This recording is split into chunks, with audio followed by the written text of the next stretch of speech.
Imagine this. You're standing in a room filled with people, maybe coworkers, maybe family, maybe strangers you're meeting for the first time. Someone drops a jab at you, a comment meant to sting. Maybe it's wrapped in humor, maybe it's openly hostile, maybe it's disguised as helpful advice.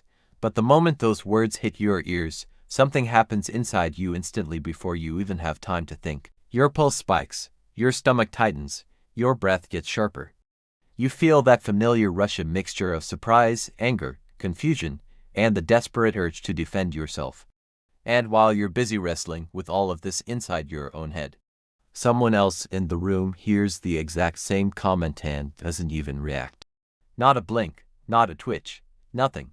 The same words, the same tone, the same moment, two wildly different internal worlds. Why? Is it confidence, experience, detachment?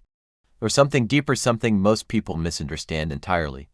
Today, I am going to show you the hidden mechanism behind emotional provocation, the invisible pattern that explains why some people can derail your entire day with one sentence, while others remain completely unmoved. And by the end of this video, you will know the method therapists teach clients who deal with manipulators, narcissists, and chronic button pushers, a method that makes you psychologically untouchable.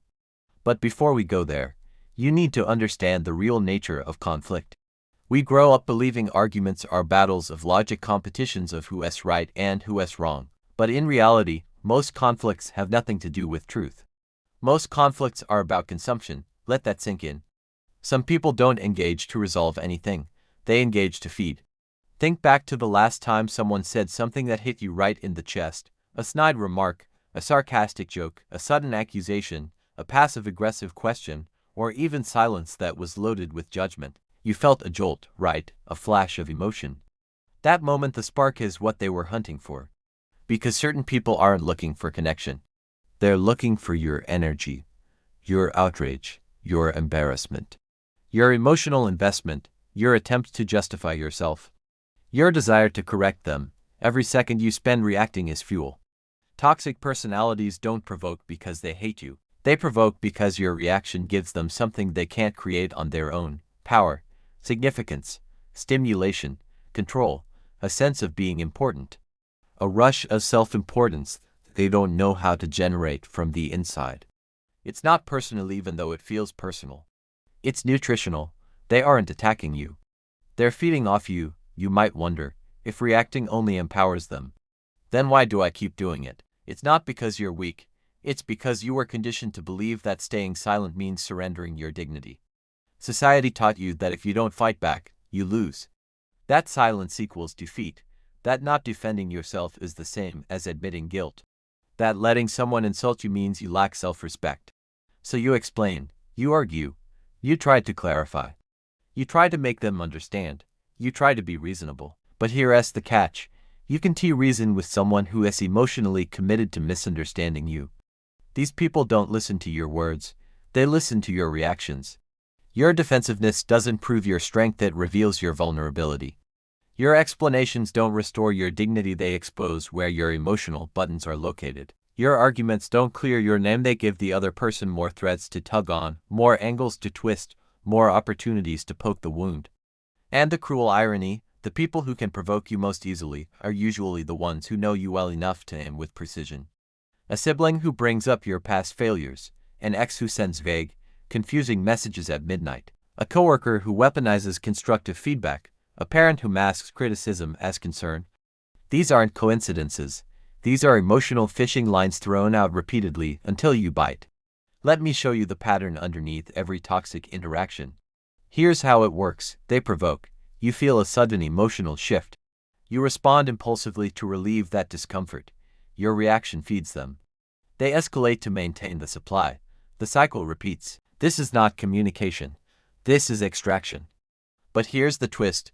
When someone tries to hook you emotionally and you don't take the bait, everything collapses. The entire game relies on your participation.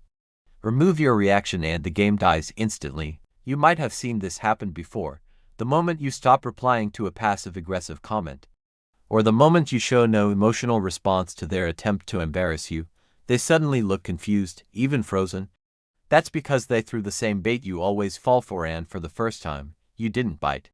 and they don't know what to do next. You've probably met someone who simply cannot be provoked. Someone who hears an insult and treats it with the emotional attention they'd give to elevator music. Someone who doesn't flinch at sarcasm. Someone who can sit in a room full of hostility and remain perfectly centered. It looks like magic, but it's not. It's a skill, a psychological strategy. These people understand something most people never learn. You cannot win a game you do not play. They aren't suppressing their emotions. They aren't acting superior. They aren't ignoring the problem. They're just refusing to engage in a dynamic that was never meant to be productive. They know that the moment they react positively or negatively, the other person gains power. So they don't react, not because they're numb, but because they're free. Most people misunderstand emotional detachment. They think detachment means becoming cold, distant, robotic. But detachment is not withdrawal, it's strategy. There is a skill I call strategic and interestingness. It's the art of becoming a bad source of emotional fuel. Not cold, not hostile, just not stimulating. Here's how it works. Someone tries to pull you into drama. They throw a provoke and wait comment, the kind designed to ignite you. But instead of defending yourself, instead of justifying, instead of counterattacking, you give them a neutral, stable, emotionally flat response. Interesting perspective. I hear you, all right, noted. Okay, not sarcastic, not passive-aggressive, just steady. Suddenly, you're no longer a source of emotional fuel. You're present but unmoved, visible but unengageable, aware but not reactive. This makes you unpredictable to them, and nothing is more unsettling to a manipulative person than emotional unpredictability. Here's what happens when you consistently refuse to feed toxic behavior. First, they escalate. They try harder to get a reaction. They switch tactics, sharpen their tone. They prod, poke, and provoke. They might raise their voice, or suddenly play the victim. They'll use guilt, silence, even old memories, anything to make you break. When that fails, they get frustrated. And when frustration doesn't work, they start to lose interest. When that interest finally dies, they move on to an easier target. And that's when something incredible happens. Your inner world stops being held hostage by other people's emotional hunger. The coworker who used to derail your day becomes irrelevant. The family member who used to trigger you becomes background noise. The ex who used to manipulate your emotions loses their grip entirely. Their chaos stops being your emergency. Their drama stops being your responsibility. Their inability to regulate their own emotions finally stops being your burden to carry. It's like unplugging a machine that was draining all your energy. Suddenly, calm returns, and everything feels lighter. Now, let's talk about the technique. It's the one therapists often teach people who are dealing with chronic manipulators, emotional vampires, and chaos-dependent personalities. It's called the Gray Rock Method. But today, I want to expand on this concept beyond the simple version you might have heard. People think it just means being boring, but that's only half of it. The real method is about controlling your output so you can control your internal world. Let me break it down. When someone tries to provoke you, you do four things. First, keep your responses brief. Things like, I'm not sure, maybe, it's possible. Short, simple, and non-committal. Second, keep your tone steady. No edge, no bite, no sarcasm, just calm neutrality. Think of it like a customer service voice, but without the forced friendliness. Third, give no explanations. Explanations are ammunition. They reveal your internal landscape, giving the other person material to work with. Don't offer them. And fourth, don't display any emotion they can feed on. You're not pretending nothing hurts. You're choosing not to perform your pain for someone who will only weaponize it against you. This isn't emotional suppression, it's emotional allocation. You can feel your emotions fully, but you choose where and with whom they're expressed. You save your depth for people who deserve intimacy. You save your vulnerability for those who treat it with care. You save your explanations for people who genuinely want to understand you. Everyone else gets emotional neutrality, the psychological gray rock. When you practice this emotional neutrality long enough, something unexpected happens. The world doesn't change, you do. People will still talk. People will still provoke. People will still try to drag you into their storms, but suddenly, you don't feel the pull. You don't feel threatened. You don't feel obligated to respond. You don't feel that old sting that once controlled you. Their words start to shrink. Their accusations just drift past you. Their judgments lose their grip. Their opinions become irrelevant background noise. For the first time, you can breathe deeply, freely, fully.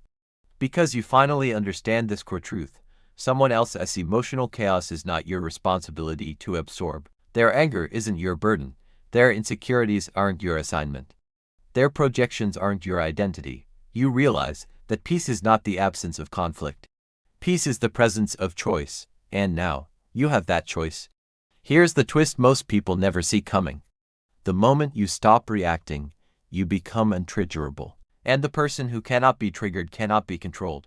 Think about the incredible power in that. While others are wasting their time arguing, defending, and explaining, you remain still. While others burn hours replaying conversations in their heads, you remain focused.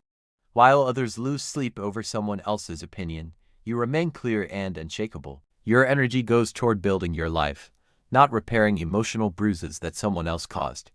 Your time goes toward your own growth, not constant conflict maintenance. Your mind stays open and free, not hijacked by unnecessary drama. This is what real strength looks like. It's not about having louder arguments, sharper comebacks, or tougher armor. True strength is choosing not to engage in battles that drain your soul. You simply stop playing their game, and when you do that, the game ends. The person who tried to provoke you realizes something terrifying. You are no longer a source of emotional food. You're a fortress they can't enter. A signal they can't hijack, a mind they can't influence. You've become solid, unmoving, stable, just like a gray rock. So the next time someone tries to pull you into their chaos, remember this: you don't owe anyone a reaction. You don't owe anyone an explanation, and you certainly don't owe anyone emotional access to your inner world. Stay steady, stay grounded, become uninteresting to their drama. Become unprovocable, become the gray rock, because the one who cannot be triggered cannot be controlled. Thanks for watching.